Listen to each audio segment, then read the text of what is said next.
Okay, we're here to talk about Black Panther, Wakanda Forever. It's been 2016, 2022, however many years that was. 2018. 2018. Civil War 2016. It's set in 2016. Yep. You're right. I got those switched. That's okay. Cool stuff. We're here to talk about the second entry in the Black Panther franchise, the latest entry in the Marvel Cinematic Universe. Full spoilers ahead. If you have not seen it, check it out now. Pause us. Stop us. Turn us off. Do whatever it is you do. Go see the movie. Go see the movie, and come back. Anyway, hi everyone for being back. Welcome back. So full spoilers. What do we think about this? I thought you might want to go first so you could go pee. Thank you. You are such a good friend. I think I had to be during the transition real bad. Yeah. I think this movie's pretty great. I think there's a lot of really great stuff. This is going to sound more negative than it is, I promise. It's not as negative, but like, it bums me out that this movie is one part beautiful tribute to not just Chadwick Boseman, but to Wakanda and the evolving of that world. It's also the next installment of a Marvel Cinematic Universe movie. Where sometimes I'm watching things that I'd rather be watching other things happening in this almost 3-hour-long movie. I'm surprised how much time we spend away from things that I think are more important. Not that the other things didn't need to be in the movie. I personally could have used them maybe the shot better, developed better. Didn't feel like they shot it in an afternoon on some random day. I think it's great. I think turning the movie whatever that movie was going to be into this movie must have been really challenging, and I think for the most part it really works. I think our lead character is fantastic. I think the supporting cast is really great. I love Namor so much. I can't believe they got him. They didn't just get him right, they did him better than right. And I'm just so excited for the future. Overall, I am very positive. I can hear you through the walls, don't worry. Spark, since you're in the same screen. Overall, I would agree with Ryan on his assessment. I think the movie's a little long, and maybe even unnecessarily. And I think there are some elements that just don't work as well as a lot of what the film is doing. But overall, I'm pretty positive about it. Ben? I had a good time. I really liked it. I don't know if I absolutely love it yet, but I'm still stewing on it. Mostly it was I would say I agree with Ryan. It was a beautiful tribute to Chadwick Boseman, a beautiful tribute to Wakanda, and then we got the MCU stuff. But I know I have more positives than I do negatives, but I really liked it. I walked out there going, that was good. I liked it. Yeah, I'm kind of glad we all kind of feel that way, because it makes me feel a little bit better to say that, like, I don't really know how I feel about this movie. I know I'm very positive on it. I like a lot of things in this movie, far more than things I dislike. I am just not sure where I land with it overall. There's something. I'll tell you what, and like I recognized it. If like I'm generally pretty good at like knowing how I feel about movies after, and like at the end of the day, this movie it's a pretty good movie, and it's a bummer to say about this movie specifically. And I know that's what a lot of people are rubbing up against, because they don't want to say negative things about this movie specifically because of what it's about, and that's fair. But like, I'm a guy who every movie, no matter what it's about, I have to think about it critically. And like, this is still a 2 hours and 40-minute movie where like 20 of those minutes I'm just like, man, cool. I like that Julie Louis-Dreyfus is here. I guess she's cool, right? I really don't like her inclusion in this. No, that's what I mean. Like, I like everything that's in this movie, but like with the movie that they're trying to make, it really felt like Ryan Coogler had to service the MCU, and for this movie, he shouldn't have had to. And again, like with those characters involved, like with the CAA and stuff, like those characters have to be there for the plot to work. Like the imperialists, like the colonialism, like that's all important to the story. I just wish it would have been structured in a way where I cared about it more, and it didn't feel like it was stopping progress of a different movie happening at the same time. I think I probably want to stay with that for a bit. And I think the problem with it is that it's not so much necessarily that Julia Louis-Dreyfus's Val is included in the film. It's not necessarily that. If you're going to do the CIA stuff, it would only make sense to have a character who's like the pinpoint person for it. Yeah. And she fits for the logic of what we've got of her so far to be that pinpoint person who's doing this and pushing this agenda. I don't think that's a problem with it necessarily. What I think is the problem with it is that what she's doing has zero effect on the story. Like when you get to the end, ultimately the actions from America don't occur. They take zero action. Therefore, the idea that Namor is right and that the threat is there, that the Americans will turn on the Wakandans, is important. But because it doesn't even come close to occurring, it makes all the time we spend with them kind of empty, because for the story that it's telling, it never comes back around on the story that's actually important, which is at the core Wakanda, Shuri, Namor, Talokan. Like that, it never really truly intersects with it. It's just the idea of the threat of it existing, which again is an important thing. It's important to show that those conversations are occurring because Namor is correct. Yes. But ultimately, it needed action as well. It needed something to occur. Or it's just there. Or we needed to have less of those scenes. But it's already such a long movie. I understand not necessarily wanting to shove the Americans into the final conflict as well, and making it this decision of like, what would you essentially do? Is the Wakandans say like, hey, what the Americans are doing is wrong, but that doesn't make what the Talokans are doing right, and kind of settling the dispute there.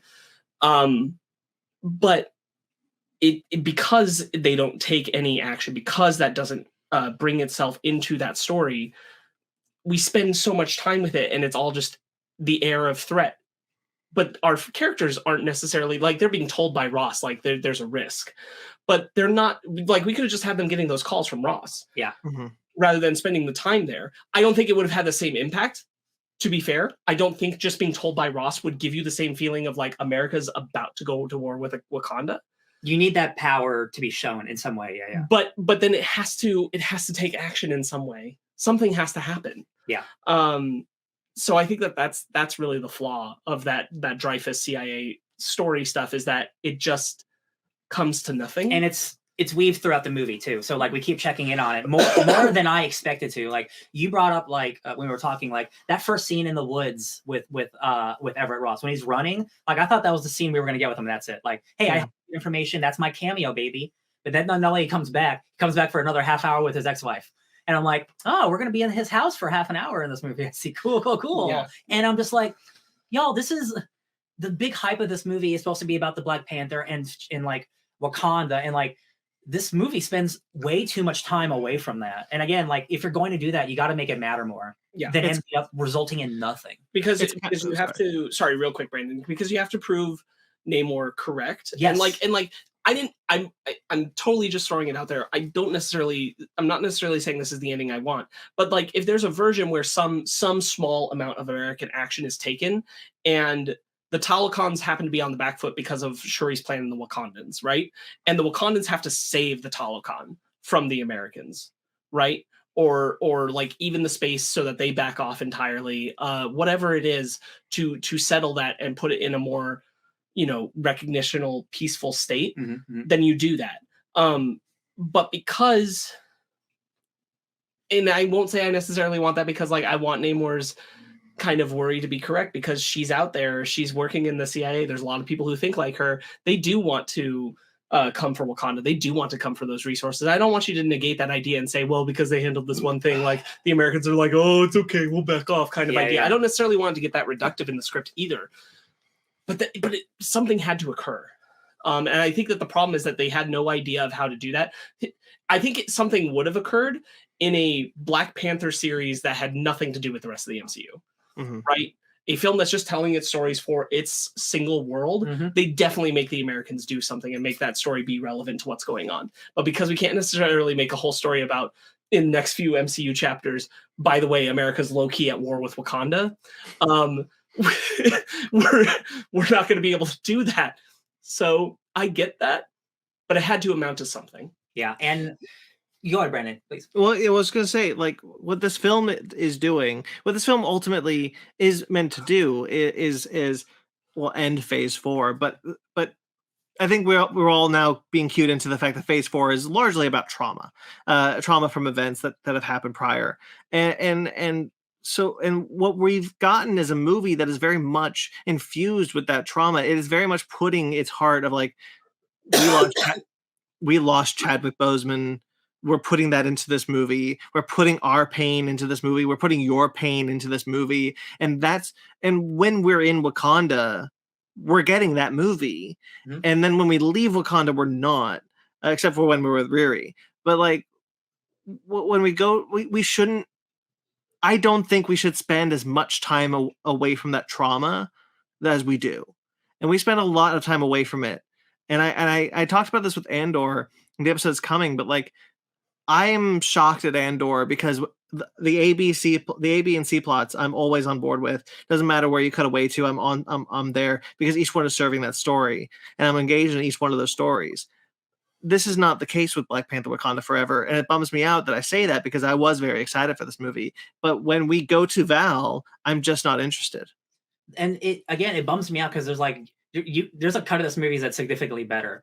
And it's just you take out the little sections where they keep showing up, because like there's a way where you can just mention it is probably a lesser movie, like with how I'm being reductive, but like you cut out all this stuff, you just focus on the Black Panther stuff because all that stuff is so great, and like all the emotions on screen are so good, and I loved every second of it. And just like I was fully expecting the human stuff, they're all human. I was fully expecting the CIA stuff to come fully around, and like, oh man, the Americans are gonna come mess up this, like whatever's about to happen with them, and like it just nothing happens with them. And I'm like, this was just set up. Like this is the worst. This is the MCU at its worst, and it happens to be in this movie, and that's what bums me out the most. Because like this should have just been a movie about the Black Panther dealing with the loss of its king, but it's got to set up Thunderbolts. You know, like this is not the film that I thought should set up Thunderbolts. And again, there are ways. It's all about execution. There are ways where like all of this is I'm fine with, but like it just feels so much like we filmed all of this not related to the set. It just in someone's house for 3 days. Like it does not feel connected at all. It feels like we needed to include this in the movie because like we got a plan we got to stick to. And I'm like, it shouldn't have been this movie. Like, and I know there's no way they didn't feel it. Like this is a long movie, and like I have no problem with long movies, but like when you're doing a bunch of shit I don't care about, like I'm looking at my clock, and I'm like, I shouldn't be feeling that for this movie because like the stuff that's good is so good, and I can't wait to talk about this stuff. But like, it's just again, it's mired by we gotta do setup stuff. It really is a tough spot because I think like Namor's story doesn't work in this movie as well if you don't have some amount of insight into the Americans showing that Namor is correct. Yeah. At the same time. Yeah. Like you need something there. I just don't know that it was fully thought out how to incorporate that something. Yeah. Yeah. I don't know how you fix the movie, but like showing more, spending more time with the X's is not the solution, I think. There's something I want to say that's kind of interesting. I think the first movie is 2 hours and 14 minutes. Mm-hmm. Great movie. I rewatched it this week. It's fantastic. I love that movie dearly. Oh, I rewatched Black Panther too. I forgot to say that in my week. I rewatched Black Panther also. Really great. I love that movie. I love Chadwick Boseman in that movie. And I will admit, like there is a lot of this movie for me that you know I really miss Chadwick Boseman's presence. And like obviously the movie is about that absence of Chadwick Boseman. And I feel that, and I think that's done very well. Mm-hmm. So real quickly, 2 hours and 14 minutes. First movie, great movie. 2 hours 41 minutes. This one, I just thought this was fun. It's almost 30 minutes longer. It's crazy. They flipped the 4 and the 1. Yeah, it's unnecessarily, because again, like I love long movies, but like you got to make it worth my while. And like there's clearly just like 20 to 30 minutes where like, and we're just gonna put that in there. Thank you very much. What's up? No, man? I definitely agree. There's a lot of fat that this film probably could have trimmed. I definitely agree about the whole Val show. I mean, seeing Val, cool. I thought she was just gonna be there for a hot second, but then the more she keeps showing up, it's like, oh, she's in this movie more. That's neat, I guess. But thankfully, once we got to, is it pronounced Talokan? Talokan. I kept saying Atlantis. I was expected to say Atlantis, but it didn't say Atlantis. But that's totally okay. But getting to like the B plot with Namor, the Submariner, and seeing and all that stuff in his world, I thought was beautifully done and beautifully created. I thought, man, this is gorgeous. This is amazing. Love it. And but I do agree. A lot of the stuff with Ross and Vel, I was like, get that out of there. We don't need this. Yeah. Man. So let's start getting positive, because like first I'm pretty much positive on the rest of the movie. Like I think, again, like not having rewatched it, but just being familiar with Black Panther, seeing Shuri, who is like lovable, like really excitable, like a totally like lovable, like quirky teenager, is very sullen, very dramatic in this movie. It is, and Letitia Wright is doing a hell of a job, despite personal shit. Like, damn, she's really acting in this movie. Everyone is really acting in this movie, and the performances from top to bottom.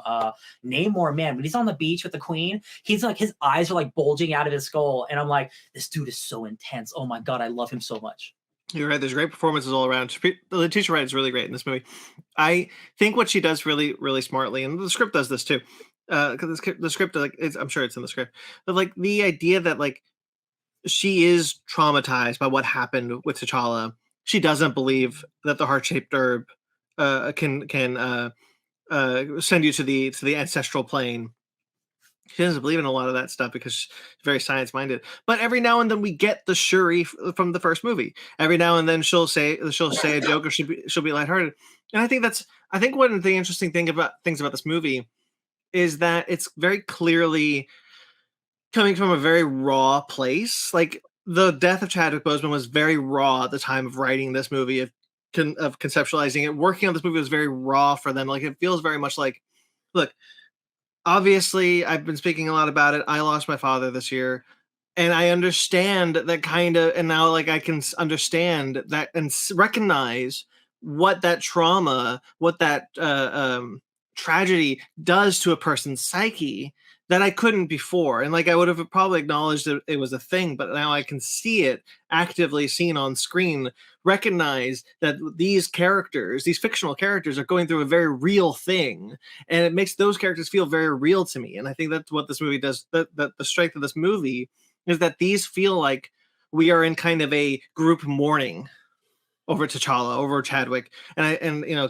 because it starts with Chadwick's with T'Challa's death that I didn't expect. Yeah, and Shuri, asking God, asking Boss, hey, I'll believe in you forever if you save my brother.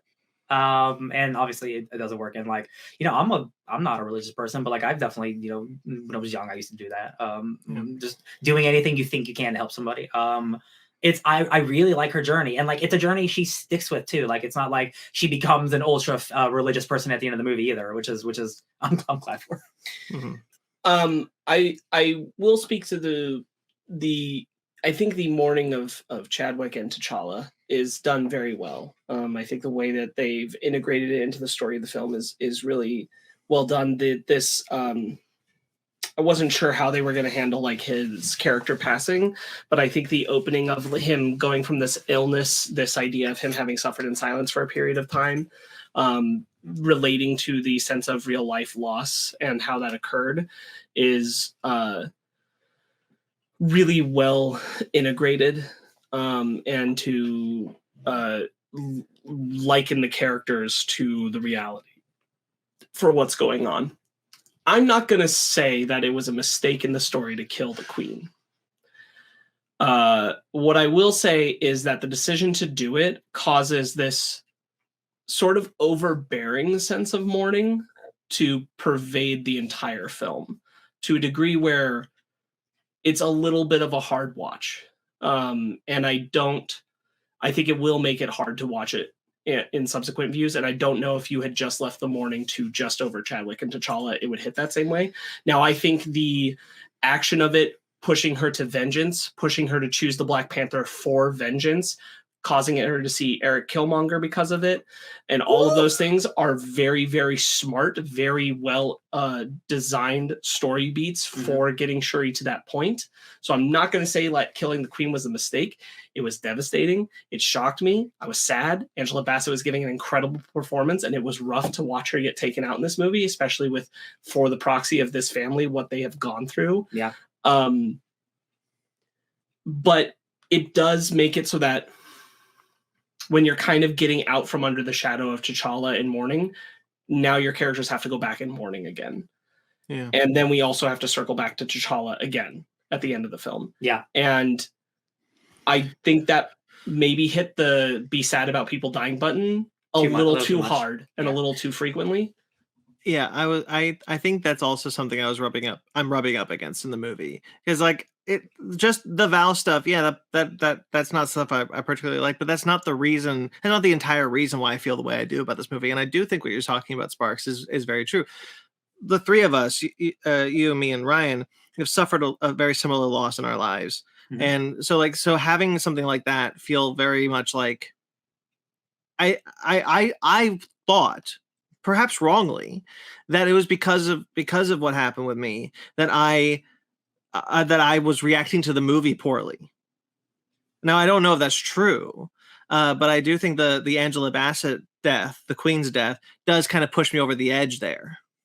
You know, I think you could have done a near death or a battle coma kind of scenario. Yeah, where like the queen got endangered, nearly died kind of thing. Yeah. To push Shuri to the same end and keep all your story beats, and not put these characters through the ringer again. Yeah.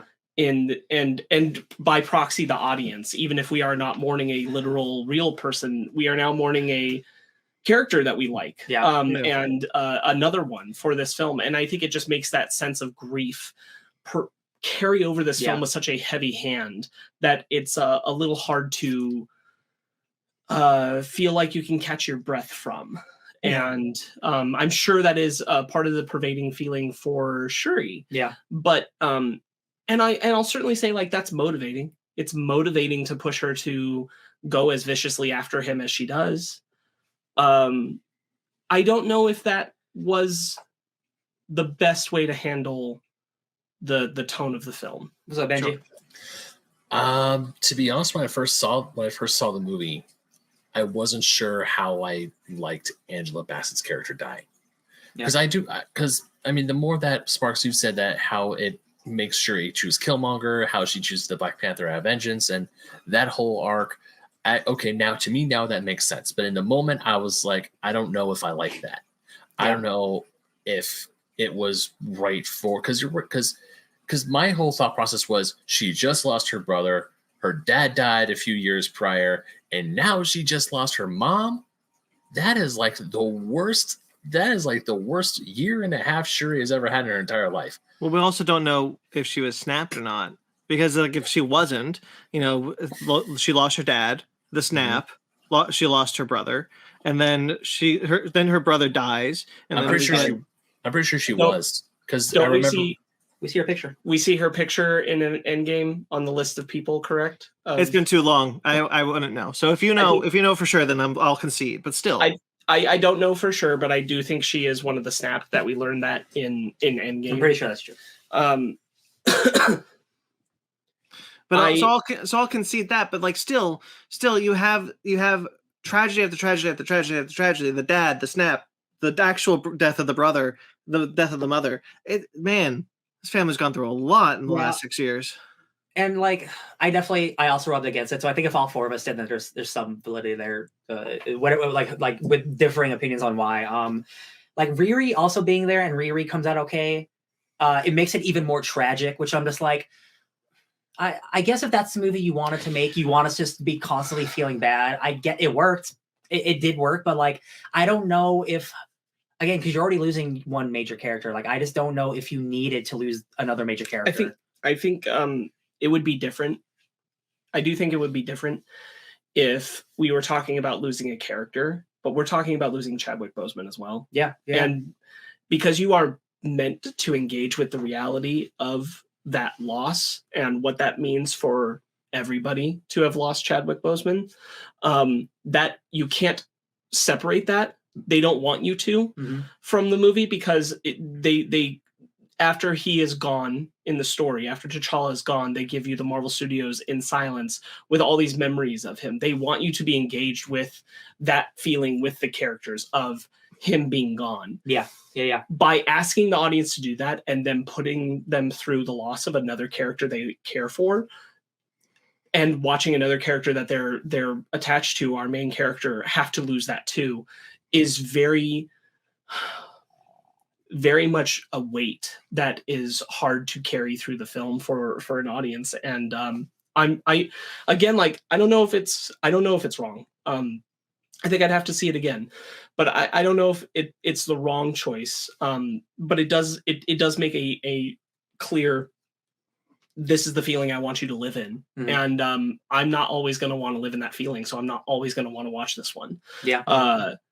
Because it's just heavy. It's just and not heavy in like a too abstract sense, just heavy in a on the heart. Weight of loss. And the Chadwick Boseman reality will, like, this isn't like, oh, I know the queen dies, so I'll be okay now. I will always go to this and revisit the loss of Chadwick Boseman.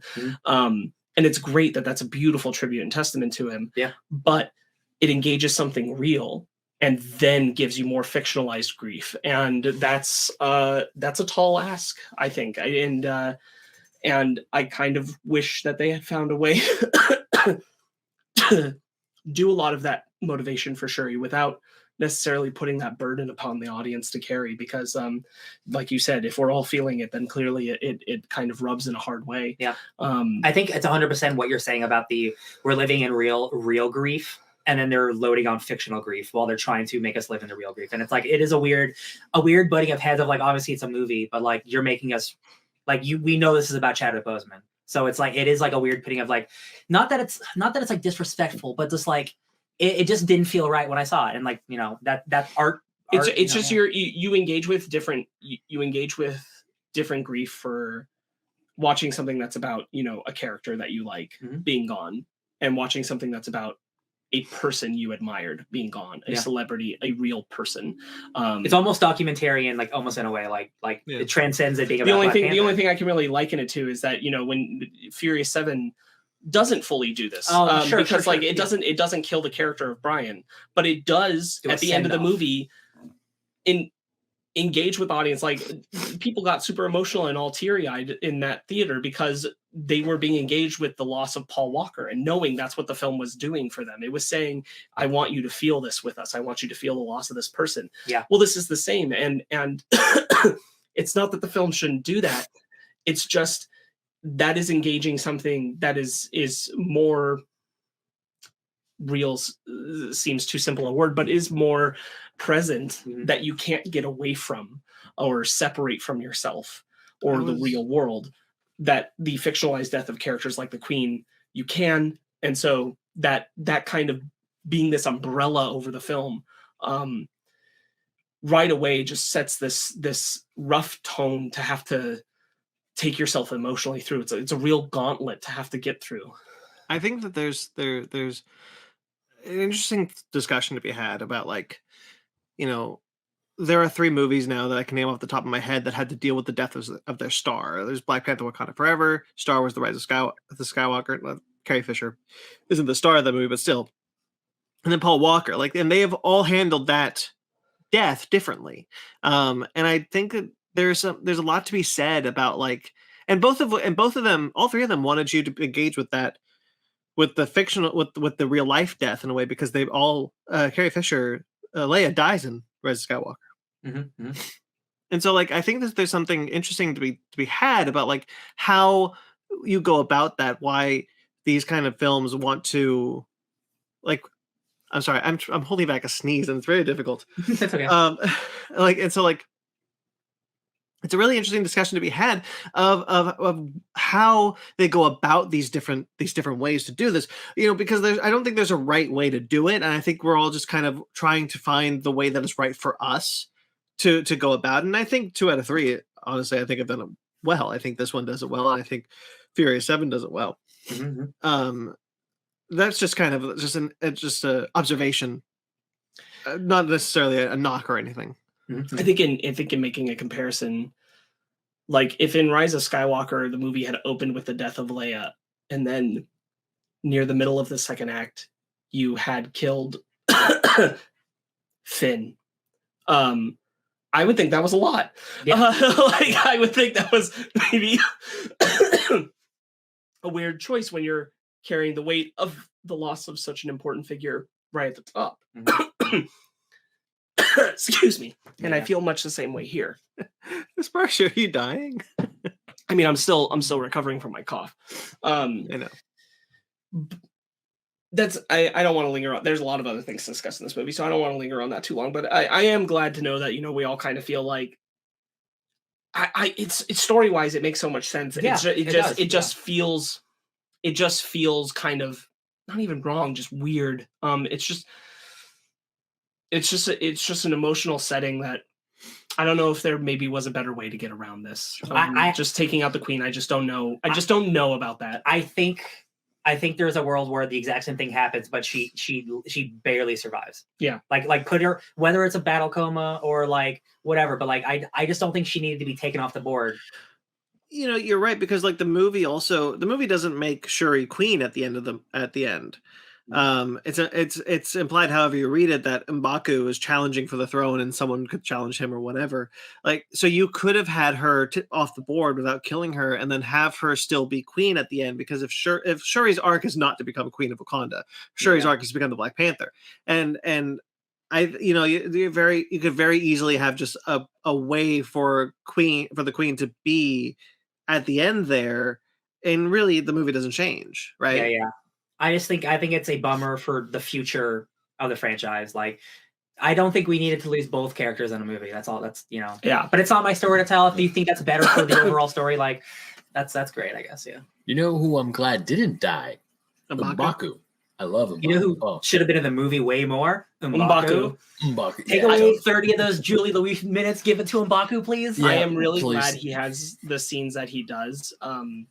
Again, like I also think that the ending is trying to say that M'Baku is king of Wakanda when we come back in the future. Mm-hmm. And I think that they illustrate that through the way that Shuri talks to him when he's the person who's there for her at again, like a good moment, the person who is there when she's at the queen's funeral, and what he says about what it means for, you know, like to weigh this loss. And then later after she's the Black Panther, it's just the two of them talking, and he says, I don't want eternal war for my people. Mm-hmm. I think that these are very strong moments with M'Baku, and I think they did a really good job of integrating his sense of humor. I want to get the fish man, and he calls, and also like him in this he's just such a far cry more integral and thoughtful person, even as he is the same character. He's so much more politically minded than I think we got from him in the initial film. Yeah. I just love it when he actually calls Namor by his god name, and then all the other elders are like, he's like, what? Just because we live up here in the mountains, we don't have access to books? Yeah. He calls Okoye a bald demon. Yeah, he got me good. I got real good. Yeah. I mean, Winston Duke is absolutely amazing. Also, because after we saw Wakanda Forever, the next day we actually just started watching Black Panther before we did House of the Dragon, and I feel like Winston Duke got super buff for Wakanda Forever. I mean, I don't know. Well, don't forget, he's in Infinity War and Endgame too. So like, that's true. That's true. Perpetually getting bulkier. But that's beside the point. What else was I gonna say about? Damn it! I had something about the fact that he is the voice of reason. Mm-hmm. I love that, because at first he's like, "Yeah, let's go kill this guy," and then after he fought them, he's like, "You know what? I was wrong. Mm-hmm. Let's not kill him." He found best. Yeah. I just love how, because when you first meet him, you see him as like this. Like the archetype of the meathead who wants I can solve all my problems with my fists, and then he gets punched in the chest and flies 40 feet and realizes, never mind. Let's change our strategy here. Oh, hold on. I'll push back a little bit on that, because like I don't think M'Baku is ever introduced as like the meathead who wants to answer everything with his fist, because he's challenging T'Challa in the first film because he thinks that Wakanda has gone down the wrong path. He says it specifically, like, you trusted all your technological advancements to a girl who scoffs at tradition. Like, you have gone off the path that Wakanda should be on. And I think we still, because of he did serve as like consult to T'Challa afterwards, and he did fight with T'Challa during Infinity War. Like, I do think we get this progression of like, a guy who clearly cares about tradition, who clearly cares about Wakanda, but wants to further his own people, the Jabari, more. He wants to be a part of that table. He wants to be a part of that discussion. And T'Challa gives him that. He says it in the first film. You're the first king in centuries to be here, to be a Jabari land. So like, I think he has a very good arc that you can see from Black Panther to Wakanda Forever. Very natural arc of just kind of like, well, now that I'm here, I'm much more politically inclined. But I don't think there was ever a moment where M'Baku was ever supposed to be this kind of like meathead, as you suggested. He's just big. He just happens to be big. Yeah. He's just big, and he'll be goofy at times. No, But I was just going off the fact that how he was so ready to go and like, hey, let's go ahead and just kill Namor, kill the fish man. And then after he loses the fight, he's like, never mind. Let's just change strategy. Let's not kill him. He learned. Yeah, but it's more than that, because what he says is that like the reason to not go in and kill him is because he's looked at it and thought, they call him a god. If we kill him, right, then we will be kicking off a war that will never end. Endless. Yeah. Because he talks about like everyone thinks that Namor is just like T'Challa was, just a king, but he's not to the Talokans. He's a god to them. And I think when M'Baku is able to witness that only after he encounters him, because before that everyone's just treating him as a king. But M'Baku is the one to recognize, actually, we were wrong. Can we talk about America Chavez now? Riri Williams. I mean, Riri Williams. Boy, howdy, guys. We just read a comic. Riri's great. I love Riri. I love Riri Williams. I think the actor's great. I love Riri. Dominic Thorne. As the character, I love what we're presented. I'm excited for her show. She's fine in this movie doing what she's like. It's cool that she shows up. She kind of feels like if you take her out of the movie, like nothing much changes, because it could have just been a random scientist. That doesn't bother me so much. But like, I'll even say that I've thought about it, and I'm like, if I were to cut something out of this movie, I don't know necessarily that it is the American subplot. I think you just give more time to actually let that come to full fruition. Mm-hmm. You probably, and I really like her in this movie, you probably take Riri Williams out of the movie entirely. It definitely and you turn it just into Namor coming for the Wakandans directly, saying, they're coming for us because of you. Yes. So this is on you. You fix it. And then that leading to the conversation between Shuri and Namor and like her going there. And you could do all the beats and not have brought Riri into this film at all. Now, that being said, what I do think is the important thing that Riri does is, because we just talked about how this movie is literally drenched, dripping everywhere, grief. Mm-hmm. Riri is the only person who gets Shuri to smile and have a good time. Okay. It's only her story that brings Shuri out of her shell and lets her like do something that she's enjoying again before she goes to Namor and starts to enjoy Talokan, and think that that's very impressive. That is the one exception where I feel like Riri has to be in this movie, because you need somebody to be doing that to Shuri. Otherwise, Shuri is too depressed through this entire film. So that is my one pushback against myself about Riri should be in this movie, because I do think that that's essential. I think it's essential to get those lighter moments with Shuri. I agree. Like, I'm happy to have her in the movie. I just wish she felt more important if she's going to be in it as much as she is. You know what I mean?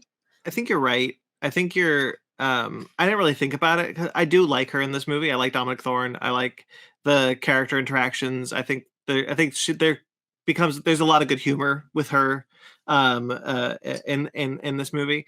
But I don't think either of you are wrong. Like, I think that there is a case to be made where you could have done many of the same beats without her.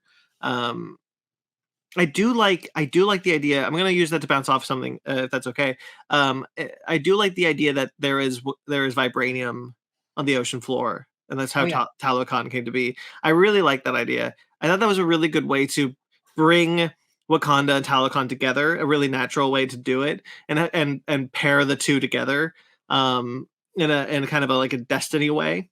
Mm-hmm. Like, they were always destined to do this, and Talokan always knew about Wakanda, but Wakanda didn't always know about Talokan. And so like Talokan is just looking at them being like, you ruined this for everyone. Like, we were fine. We don't want to do what you did. We want to be isolationist because they come from what's interesting is like they come from a people that were colonized, whereas Wakanda comes from a nation that was never colonized. Yeah. And so like I think that's really so they come at it from two different perspectives, and Talokan is looking at Wakanda as like, you ruined this for us. Right. Now they're going to come looking for. Now they're going to come, they're going to find us because they're looking for vibranium because you ruined this for us. Yeah, and that's why Namor, he goes directly to Wakanda. He's like, you got to solve our problems because this is your fault. We were minding our own business, and then you had to announce to the world vibranium exists. And it's he's not wrong either. It's a really interesting way to look at the two nations because, like I said, like Talokan comes from a place that was colonized, whereas Wakanda is never colonized. Like they're two very similar nations because of the vibranium, because of the advancements they made, because of many things, and to see how they look at like. Wakanda in the first film was very much like, we should be helping people, and not like Wakanda, but like the movie is trying to get T'Challa to a place where he will be more present on the world stage. Mm-hmm. And he's like, we can deal with the consequences of that. And that's fumbled because of his death, and Wakanda becomes much more in a chaotic state. Mm-hmm. Mm-hmm.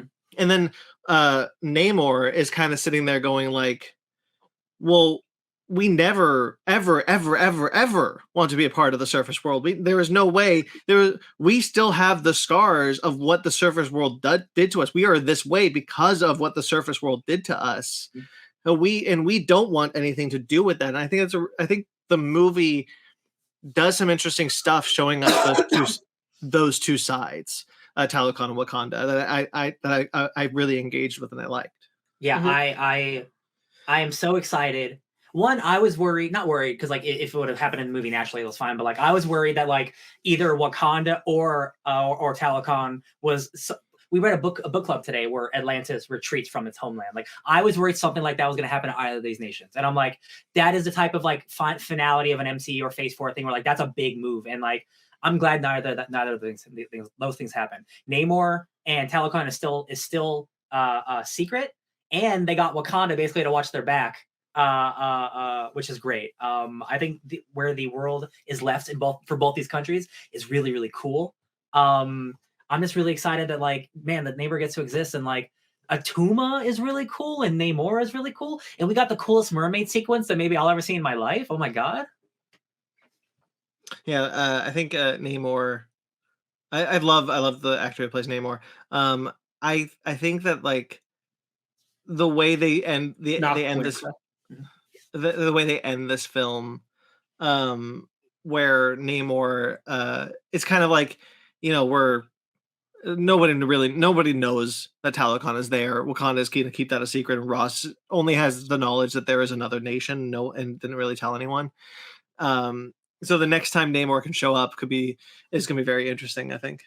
Yeah. I just think him as a like, man, Ryan Coogler he just has a way with villains. Like he got Killmonger and Claw to a lesser extent, and now Namor. And I'm like, bro, I will follow you to the ends of the ocean. Like maybe don't kill a teenager, but like I feel you. Like you're someone who will do anything for his people. And man, let me tell you, after watching a movie where a leader doesn't do that for his country, it's really cool to see a Black Adam movie come to fruition. Let me tell you, great Black Adam movie, Black Panther, Wakanda Forever. Let me tell you, I'm just so excited. Like I thought everything with Talokan is so cool and so beautifully designed. Like they put just as much effort into Talokan as they do Wakanda. Like the music is great. Like they do again like their own little like hand signal. I don't think there was a world where this would be possible. I wish we got more of Talokan. Mm-hmm. A lot of what we get of Talokan outside of the throne room is through Shuri's perspective. Yes. And I wish we got more of it because I did like what I was seeing. There's a lot of clearly holding their breath people that I thought was fun. But I think that there's I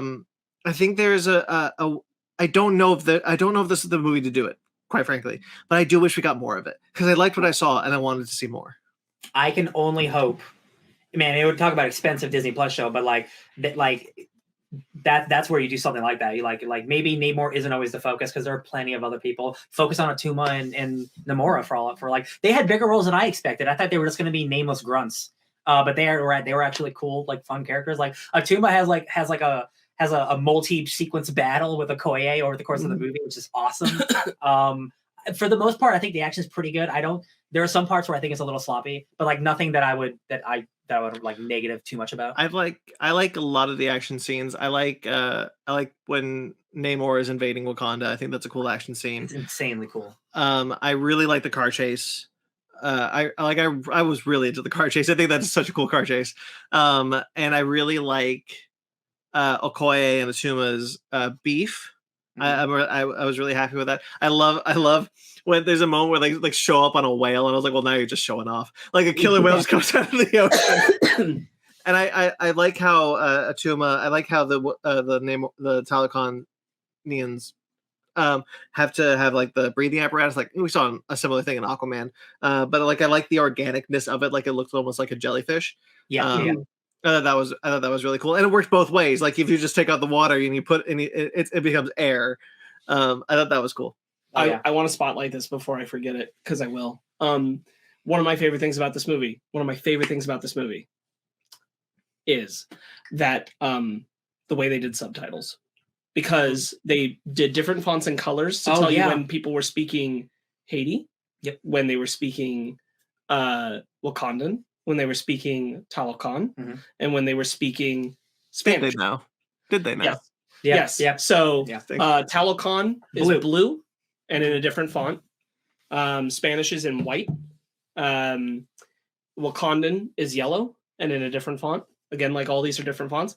And I spotlight this both because I thought it was very effective, especially for scenes where, for example, there's the one where Nakia is approaching the woman in South America, and she's speaking Spanish to her, so it's all white text as they're speaking Spanish, and then she says, "I've encountered him," and she says that in the language of Talokan, and it turns blue into it turns blue. Yeah, it's really and cool. So it tells you what is being said and why it's so important that it's being said that way. And I spotlight all this because Disney Plus will ruin it. And I say this because Disney Plus, if you haven't noticed, they take whatever subtitles were made for the film, they just turn it into what the closed captioning is. So whatever nice font it was doesn't exist. It bothers me a lot. I actually forgot to bring it up in Rings of Power. That's the one thing I don't like about Rings of Power is when we get the subtitles, the fact that it's just like bland black closed captioning font instead of like something artistic bothers me. Disney Plus does this with all of its films. I really hope that they don't do it with this one because so much thought and care was put into the subtitling work of this film. It is a bummer. It's not just a Disney Plus problem. Digital copies of all films do this too. They don't adapt over the font. I don't know why, but they don't. They go straight to the generic closed captioning, even if you don't have closed captioning on. Huge bummer for something that's so well thought out, especially here.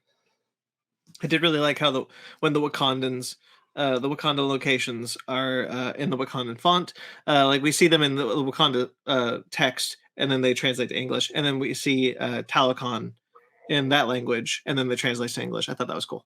Yeah. We get to see some Midnight Angels, which, boys, let me tell you, is from a little comic called Doom War, where Doctor Doom takes over Wakanda, and Shuri and a bunch of people make some cool midnight outfits, and they're I never thought I'd see those dumbass looking things on the big screen, but boy howdy were they there. And I thought they looked pretty all right. I think they look pretty cool. I didn't like them. Yeah, I didn't like them either. I'll tell you what, it is a design that I will not fight anyone against. I respect the shit that they did it from the comics. That is just from the comics. So like I respect it more than I really like it. So there's that. No, I definitely agreed with Okoye where she saw the armor. She's like, did this get uglier last time I saw it? I'm like, I think it did. They are ugly, but I hate to say this, but I'm getting really tired of the heads-up display look from Iron Man.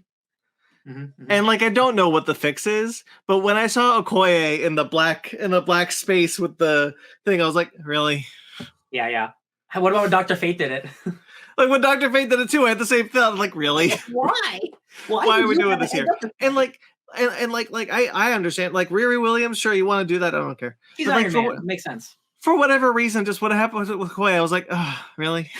Yeah, this is one of those where I would have been happy if they were maskless and it was just them just in a super suit. Yeah. But stunt actors got to stunt act. So. Yeah, it's just I wasn't too crazy about that, but I did really like I like the fight at on the boat. I thought that was well choreographed. And I thought that was a lot of fun.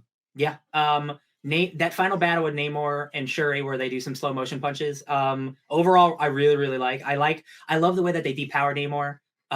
Like they suck the oxygen out of him, kind of like what they do in the comic we read today. I just love Namor. I'm so happy with as much as we got. I'm really impressed with Shuri, and I for some reason I didn't expect her to be the main character, which in hindsight like makes sense why she's the main character. But I'm really impressed that like the sad journey she went on, like it worked for me like all the way through. I think you get a very natural passing over of who's the main character in the film, because I do feel like when we start the movie, I don't feel like Shuri's the main character. I feel like the Queen is the main character. Yeah, it's true. That's true. And then I feel at a certain point that the baton is passed over and it's to Shuri, and it's not her death; it's sooner than that. But that this film kind of belongs to both of them. At certain points, and I really appreciate that, especially since this is apparently Angela Bassett's last performance in the MCU. Right. I'm really grateful. She's so good in this, man. How good she is in this, and how good Angela Bassett is in general, makes me all the more angry that we took her out of future installments of this film. I just think she's so great, and I don't know that we needed to put Shuri through this. But again, like at least we get to see her, frankly, excel. And on that note, Chadwick passing is awful. A bright spot of what this movie is allowed to do is that we have so many incredibly strong performances from Black women. Like this movie is mostly carried by Black women, aside from Winston Duke and Tanoch Huerta and Julia Louis-Dreyfus. But I'm talking I'm talking like our major. I just players. wanted to say it as a joke. Yeah. But like our major players, like we have so many Black female characters, the fact that we are allowed to go through so much and full range of emotion with many of them, the things we get with like, oh god, the scene with the Queen stripping down Okoye, what a powerful performance from both of them, the brutality of emotion in that scene. It is also one of my bummer spots about the Queen dying, is because that was for Okoye, that was her last moment with her, which is just I think that's very sad.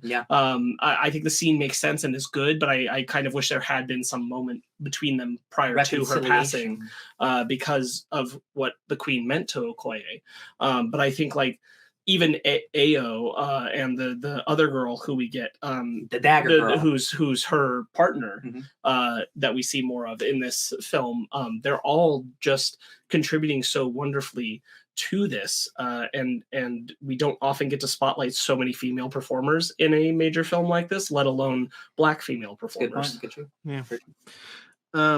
I just wanted to bring up real quickly, I found it to be very funny that when Shuri and Namor come back to the fight on the boat to end the fight, there are 5 Wakandans and very many Talokans, and they're like, yeah, we put you down the sword, Talokan, we're leaving. And Wakanda's just like, they came at the right moment, because they would not. I will tell you after I rewatched Black Panther, the original, after I saw Wakanda Forever. The fact that both of those acts have moments in their final battles where the Dora Milaje are basically stripped down to very minor numbers and surrounded by some other force until a Deus Ex Machina comes in to end the fighting, doesn't make the Dora Milaje look as cool as they are. Like it's a real bummer that happens in both movies. Yeah. We didn't talk about Killmonger a whole lot. I was really happy with his inclusion in it. I kind of figured he would be in this movie somewhere, because Ryan Coogler really likes him and puts him in, I think, all of his movies at this point. I had no idea, and I loved it. Yeah, I think it's a really good surprise where it happens. The person that should be there, like, really can't be there, and so they like make it make sense that it would be Killmonger, because she is at this point very much like on a revenge path, and wants and Killmonger is the person to push her to where her story needs to be. I think that was really done organically, and it makes and it's really cool that how well it makes sense that it becomes Killmonger. No, you that whole- easily could have gotten away with it being the queen, but I think this was the far more interesting choice. Yeah. No, I actually agree because I was expecting the queen to be there and to give Shuri's like some guiding wisdom. I mean, we do see the queen in the ancestral plane, telling Shuri, "Show them who you are," which is what she tells T'Challa in Black Panther when he's fighting M'Baku. But the second we see Killmonger on the throne, I was like, I perked up instantly. I'm like, oh, okay, because of course Killmonger, because we get Killmonger mentioned throughout, like here and there throughout the film, but then to actually see him in the ancestral plane, and he's talking to her is like, look, you chose me because you want vengeance. I want vengeance. Your brother was cool, but he was way too noble. And he's just mentioning, I was like, so what are you going to do? You going to take care of business or are you going to do the other thing? Yeah, And- I like how they incorporate Killmonger through that scene, and I think Michael B. Jordan is very good in it. I just thought that the way that it kind of like Shuri doesn't want to believe that she saw Killmonger, right? So she, like, when she wakes up, she's still like oh no, the ancestral plane doesn't exist. I didn't see anybody. I didn't see anybody. She's still kind of like, did that really happen? Did that not really happen? And if it did, what's wrong with me if it did happen? I think that's all really well done. Well, and it's also she doesn't want to admit the rest of the conversation, which we get later, which because we don't see the whole conversation until a little bit later on, which is where she says, I want to ruin it all. I want to burn it all for what they did. And fully embracing it. Like I think Michael B. Jordan's appearance here is totally right. I think it's done very well and makes a lot of sense. I think that the final fight stuff with Namor and hers is really well thought out because, like, realistically, she can't take him on at all. But they do the dehydration thing, which really depowers him down enough for me to buy this. And ultimately for me, it's the fact that she doesn't really overpower him as much as she outsmarts him. Yeah, which is what she should have done. Yeah. I really like that final battle, and like it's brutal. It's more brutal than I thought it was going to be. Like when she does the ripping of the feet thing, but also she gets straight up speared in the stomach. Importantly, I didn't make the connection until I saw Black Panther after, but she gets stabbed in the same place that he does when he's fighting Killmonger. It's the exact same place that the spear goes through. Poetry, it rhymes. Yeah, I think that fight scene is really, really interesting in the sense that, like, I think at this point, because of the heart-shaped herb, obviously Shuri is much stronger. But even then, she's not strong enough to beat Namor. Honestly, most people wouldn't be. M'Baku says he's as strong as the Hulk. She did very well considering. Yeah, and so depowering Namor in the way that they did, plus adding the fact that Shuri is a genius, is really interesting. Speaking of a genius thing, I just remembered I really like the idea. I said it in the first Black Panther movie, the review for that movie, that I wish we'd gone more into the fact that T'Challa is also a genius in the Marvel Marvel comics and the Marvel universe, and we don't really in that movie. And I was really happy that in this movie, like, someone asked, like, where did you learn all this to Shuri? Shuri says, from my brother, and I thought that was a really good way of reminding the audience that T'Challa was also an incredibly smart person. Shuri was always smarter. But T'Challa was a genius in his own right. Yeah, and I understand why they didn't want to make, or at least show, T'Challa being that smart, because like you have your tech character, it would be kind of shitty if the one thing that they're good at, you're better at them that. So like I get wanting to have Shuri be tech person, she's the best at it. So it is nice that there is a nod to, like, no, that dude was smart too. Like he taught me everything I know. Like I just happen to be smarter. That is a nice little nod that I enjoy too. Yeah. Can we talk about Nakia, who's my secret MVP of the movie? She just comes out of nowhere, able to find Talokan. Stabs some dude, starts an international war by accident, and just runs away. I love it. I was gonna say I feel like Lupita Ny'ongo has kind of a thankless role in this film. Like nobody's going to remember much of what she did in the movie except for the final scene with her. I remember her stabbing. And I think like she does cool stuff, but I think she carries like an emotional balance in the film that's it's not being as appreciated as I think it probably should be. I know when I was watching it and it wasn't long before she finally did show up that I thought, where is she? Why isn't she in this movie yet? I had a pretty good feeling that what happens at the end was going to happen. I just didn't I didn't expect it to be the post credits. It wasn't on my mind at all. Yeah, I didn't think that was going to be the reason. Like, it perfectly makes sense now, but like up to that point, I was like, why haven't we seen Lupita Ny'ongo in this movie? Why yet? is she like, so far away too? She's she's such an important character. I hope that we get her soon. Yeah. I really like her in this movie. I think Lupita Nyong'o is fantastic, and her being the role she is. I think one of the best is the her talking about the snap with Thanos to Okoye, which really contextualizes this film. By the way, is 6 years apparently after the events of Infinity War. Put that in your in your timeline, which means T'Challa passes away pretty quickly after he came back, which is a big bummer. Yeah. And she talks about having to go away, and like we will find out later more about that, like being related to the kid and everything, but that she has to leave because she's going through that loss in that moment. She is one of the few characters besides Okoye who we get that, like, what it meant to lose T'Challa twice from. Because they've gone through that twice.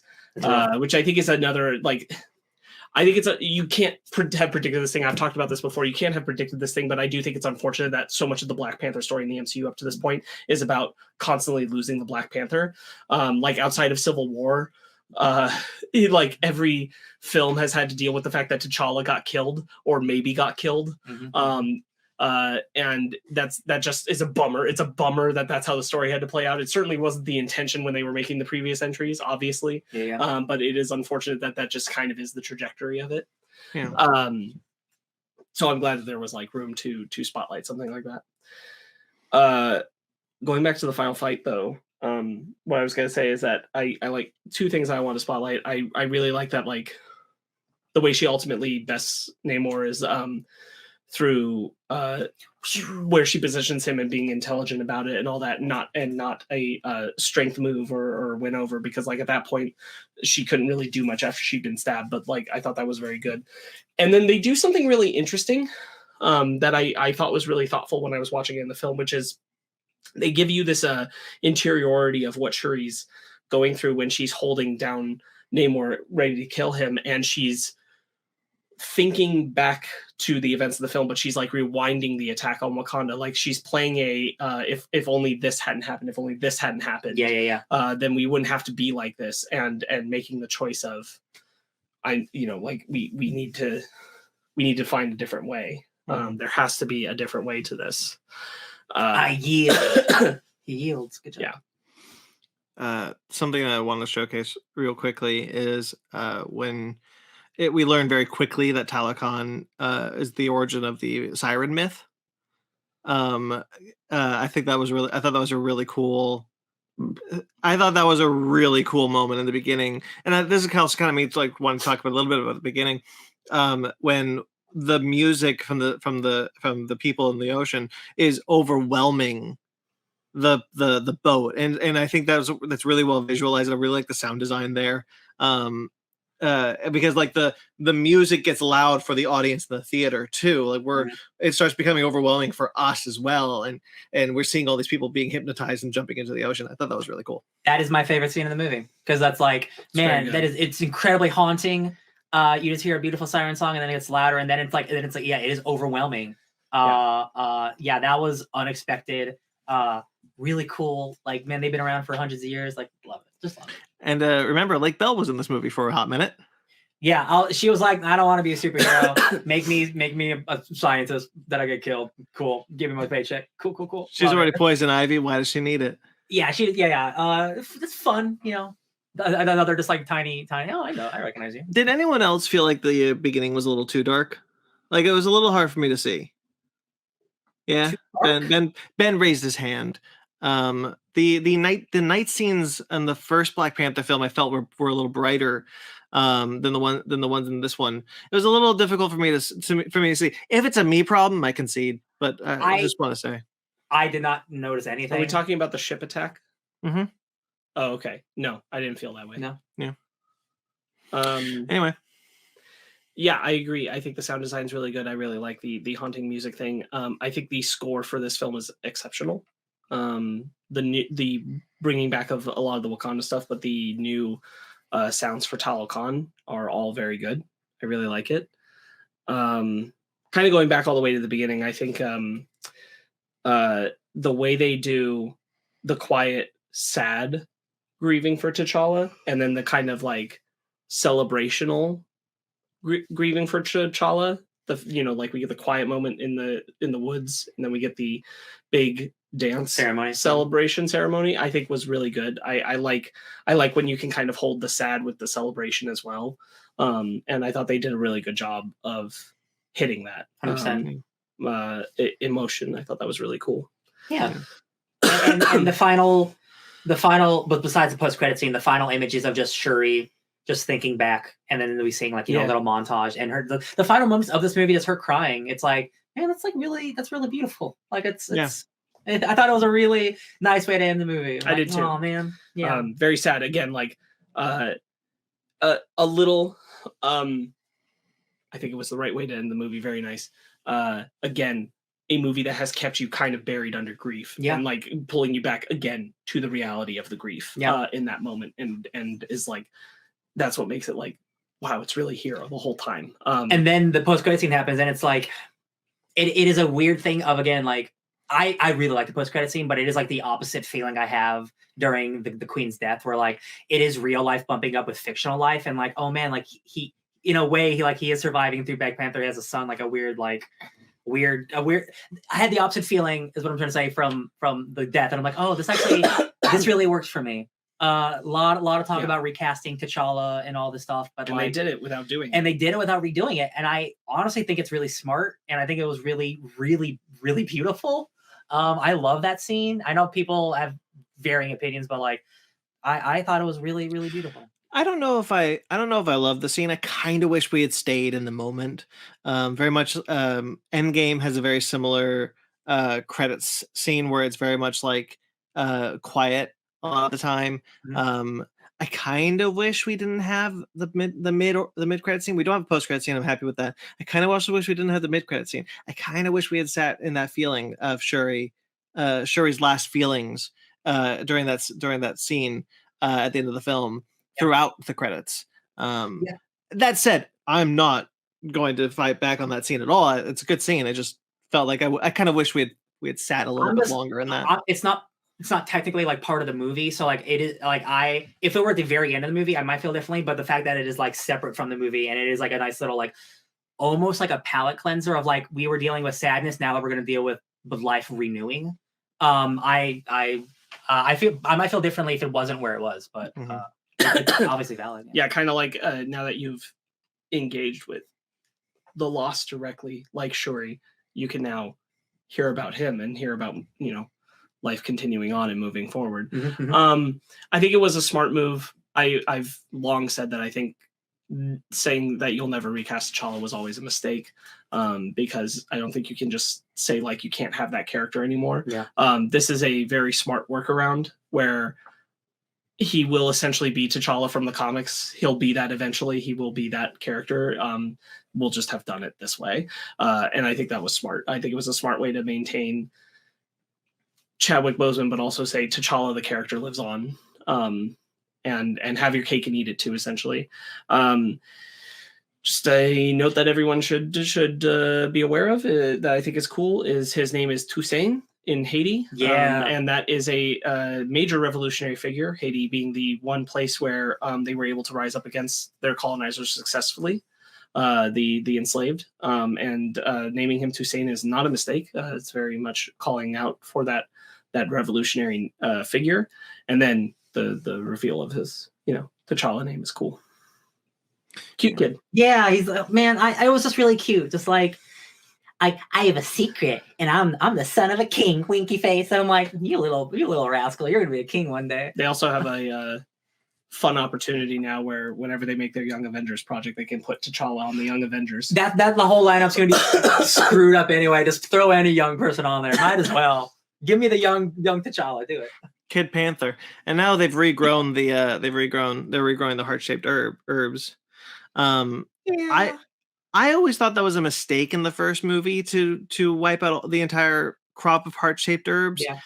I really like that movie. I don't want to bash on the movie at all because like I watched it recently and I just adore it.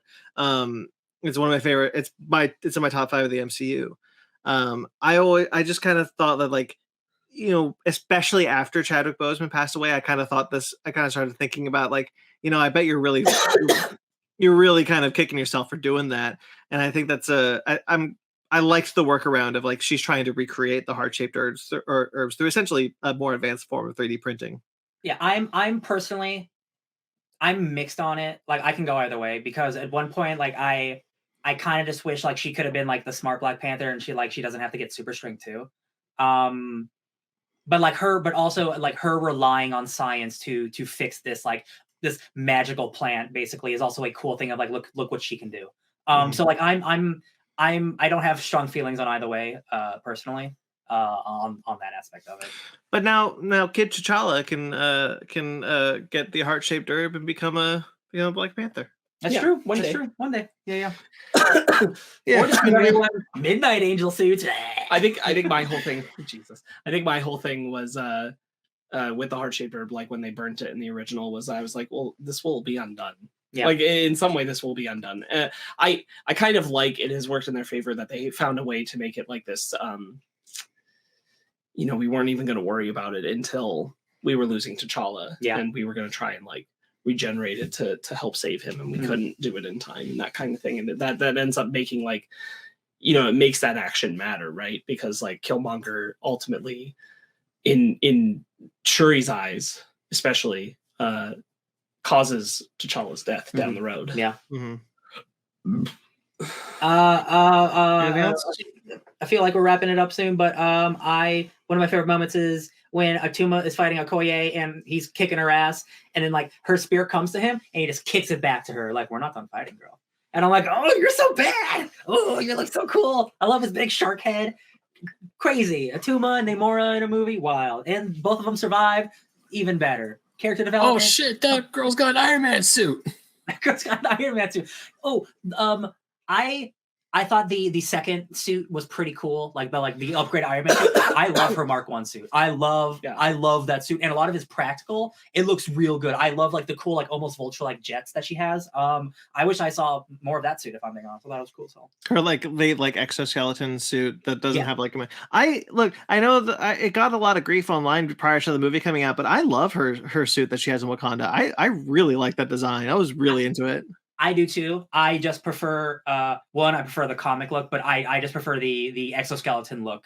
If I had to choose of all the suits that we've seen. Yeah. Good stuff.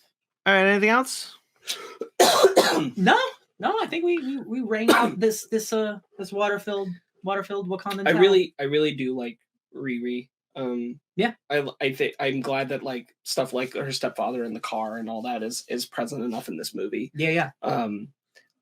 I think her relationship with Shuri is really good, and that's part of what makes me like really, really appreciative that she's in the film, because I think that dynamic between them, there's a lot of like referencing or repeating relationship dynamics or moments from Black Panther, like the joke about Okoye when she has to hide her tattoo. Like in the previous one, it was a wig, and now it's makeup, and they give her flack for that. Yeah, it's cute. And they're always doing that. There's she has the same handshake that she has with T'Challa with Riri. There's so much like continuing spiritually stuff from the first film that I think is really well done. It's just like Namor being as incredible as he is as a villain, antagonist, villain, let's be honest. He's gonna kill a teenage girl. It's not a good person. And kill a lot of people. I think that the execution of him, the Talokan, all of that is so well done in a film that's also having to juggle the Chadwick Boseman thing is such a tall task, and for all the things they had to overcome, like I think they came out with a pretty impressive piece of art. Even with its flaws. Why don't you rate it? I keep going back and forth between 8 and 9, so that's tough. I guess I'll say 8.5 because I really don't know. Yeah. I really feel like I know it's high. It's just I need to watch it again, kind of knowing what I'm getting myself into, and then I could really give it a fair shake, I think. But it's we'll say 8.5. I'm going 8. 8. 8's a good score. 8 is not a bad score at all. Ben? Well, first, I just want to wish Brandon a very happy birthday. It is now past midnight, and his official birthday is right now. So happy birthday, bro. Hashtag more than a fan. I just grew an extra year. Yeah. Hold on. Anyways, yeah. So going to the movie, honestly, I am stuck between a 7.5 and an 8, but I'm leaning more towards 7.5. Not that I think this movie is bad. It's just that it was good. I mean, it was good, but I can't walk out. I didn't walk out thinking, man, that was great. That was awesome. Even though I don't have a lot of negatives to voice about it outside, maybe it was too long or they could cut some of Julia Louis-Dreyfus' scenes out. But my just gut feeling is saying it was good. It was good. So good is a 7.5. It's before you say it, Brandon. I said it earlier. Like it's just more disappointing that it's this movie that this has happened to. Because like everything from the trailers and like again everything with Wakanda, I generally like. It's just like it's unfortunate that this has also had to be part of the MCU still, unless you feel it in a movie that should have just been about the passing of a friend. Yeah. I think part of it is also real quick, Brandon. I think part of it is also like the artistic creation of things like Talokan, Namor, and what Wakanda is doing in the aftermath of their loss of their king. All that stuff is at like 9 to 10 level, and then you got some other elements that aren't. Yeah. And that's like where for me, I know I'm rubbing up against, because I'm like, in a movie absent those things, and those things are much more minor compared to those big things, and these are like big bold things they've established so well in the film. Those things are so high that it's hard to let even the more glaring of the downsides weigh it down. Mm-hmm. I think you're all absolutely right. I think that there's a lot to like in this movie. There's a lot that I like in this movie. I really like Namor. I really like Shuri. I really like all the character work. The kind of the things that normally don't bother me about an MCU movie, I don't get as bothered by the MCU connections as a lot of other people. Sometimes I do, sometimes I don't. Like sometimes they're better incorporated, sometimes they're not. Like I try to take it in stride, but this was the one where I kind of felt like it was intruding. Mm-hmm. Whereas this film was meant to we're just trying to live in this grief, but I do think we go a little too far with that grief, as Marc was talking about with the death of Angela Bassett's character. Like I do think I think it goes a little too far. So I'm rubbing up against a lot about this movie. That's not to say I don't dislike it. That's not to say that I dislike it. I do really like this movie. The beginning, I will say, did put a rough taste in my mouth, because I did actually think it was too dark. I touched on it a little bit, and I don't want to like belabor that point. But like I do think the beginning was too dark and really hard for me to make out a lot of shapes. That could be my color blindness, but Ben also had a similar thought, so perhaps not. So with all that said, with everything that I said tonight, I think it's a 7.5 for me. I really wanted this to be a 10 out of 10, and it's not necessarily that I'm disappointed in it. It's just that like I don't know. There's just something holding me back from it. We've talked a lot about it tonight, but yeah, it's a 7.5 for me. Yeah, it's a bummer that it happened to this one, because like there was a incredible movie in here. It's just unfortunate that like some other stuff was also in the movie. Yeah. And now again, like 7.5 is a good score. Like I like this. I liked a lot of this movie. So I just want to like end on. I want to end on a positive note. I will always. You don't need to tell me. I'm the person. 7 is a good score. You can just like a movie. It's not against the law. Well, are you ready for your book club then, Ryan? Swing away.